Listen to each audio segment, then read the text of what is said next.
रहे श्री शिवाय नमस्तुभ्यम 1000 महामृत्युंजय मंत्र के बराबर होता है।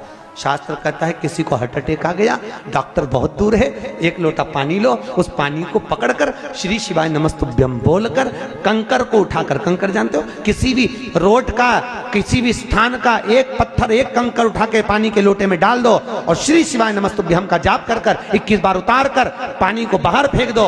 अटैक की बीमारी से भी लोग बच जाते हैं। श्री शिवाय नमस्तुभ्यम का इतना मंत्र का जाप की प्रबलता हो, इतना मंत्र जाप की प्रखरता।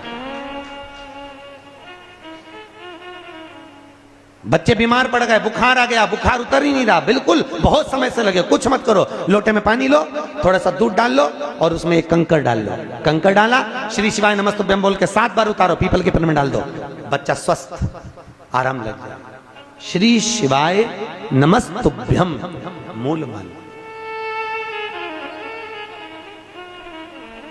पेपर देने जा रहे हैं बच्चे, एग्जाम में बैठ रहे हैं, इंटरव्यू में बैठ रहे हैं, एक अक्षत चावल का दाना एक लीजिए, श्री शिवाय नमस्तुभ्यम बोलकर घर के बाहर से जब निकलो फेंकते हुए चले जाइए, विद्या में उत्तमता प्राप्त होती है। ये उसी तरह है जैसे घर का दीपक, घर का दीप देखा, घर में जो दीपक होता है उसको बदला नहीं जाता, बार बार नहीं बदलना चाहिए।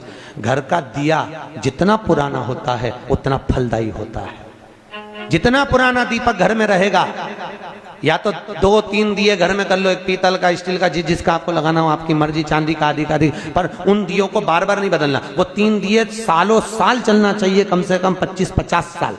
उस दिए की इतनी महत्वता होती है कि घर में अगर कोई बड़ी बीमारी किसी को हो गई तो उसी दिए को धोकर उसका पानी पिलाना चालू कर दो, उस व्यक्ति को आराम लगना चालू हो जाता है। उस दीप का इतना महत्व होता है। तो दिया कोई सहज नहीं होता, माला कोई सहज नहीं होती, गौमुखी कोई सहज नहीं होती, जिसको तुम जप जप कर जिंदगी निकाल दी। जिस आसन पर बैठकर अपन भजन करते वो आसन श्रेष्ठ हो जाता है, उस आसन की महत्वता बढ़ जाती है। कोई सहजता नहीं है, सरलता।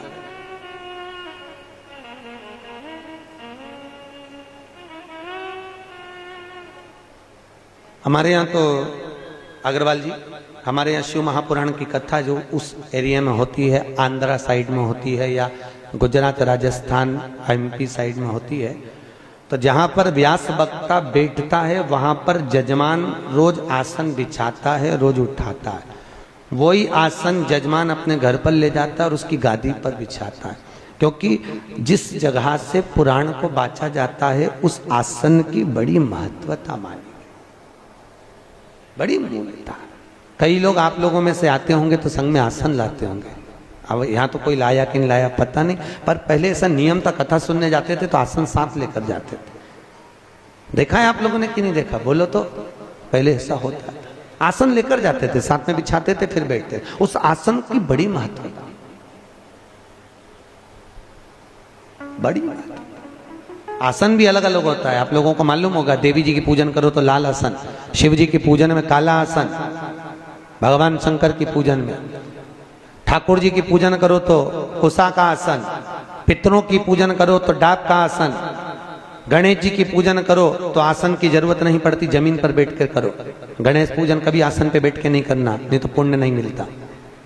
अगर गणेश पूजन आसन पे बैठ के कर ली तो उसका पुण्य समाप्त हो जाता है। गणेश पूजन जमीन पर बैठकर करना चाहिए, भूमि पर। आसन की महत्व